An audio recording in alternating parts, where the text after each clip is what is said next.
फलटणमधील पत्रकारांना आपल्याला सर्वांना बोलवण्याच्या मागचा एक मुख्य उद्देश आजचा असा आहे की फलटण नगर परिषदेचे मूर्ख अधिकारी हे बाणगंगा या निवासस्थानी राहत नसल्यामुळे अत्यंत चुकीचे प्रकार त्यांच्या घरापासून 10 मीटरच्या अंतराच्या आत चालू आहेत.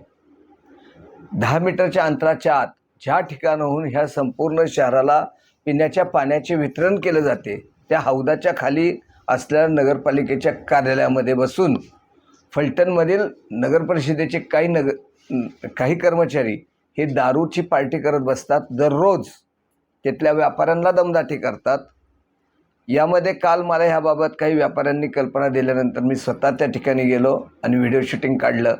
त्यामधून भोला काकडे नावाचा जो कर्मचारी आहे, जो मूर्ख अधिकाऱ्याच्या खूप मर्जीतला आहे, तो तिथून पळून जाण्यात यशस्वी झाला.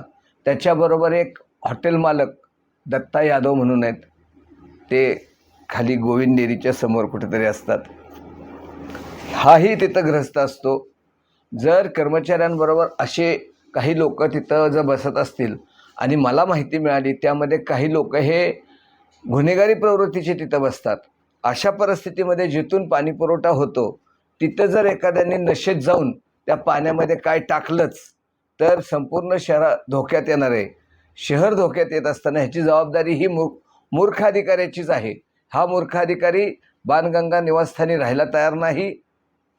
खरं तर माझं म्हणणं आहे, जर त्याला तिथं राहायचं नसेल तर बाणगंगा निवासस्थान नगरपालिकेने भाड्याने द्यावं, म्हणजे नगरपालिकेला उत्पन्नही निर्माण होईल.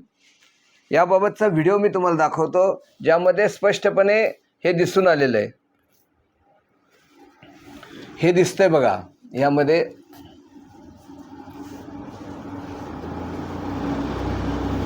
ते निवासस्थान आहे, म्हणजे ते ठिकाण कार्यालय आहे आणि हे नगरपालिकेच्याच मालकीचं आहे.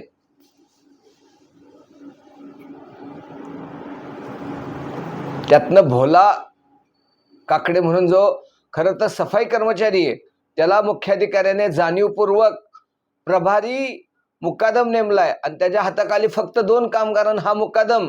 जगात अशी नगरपालिका नसेल.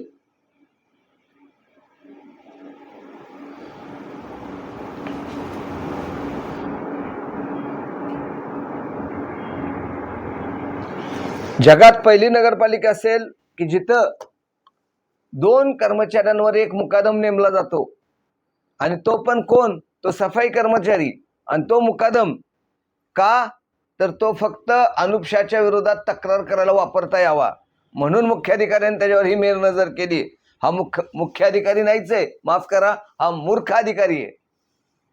याबाबत आपल्याला काय बोलायचं असेल, प्रश्न विचारायचा असेल तर विचारा.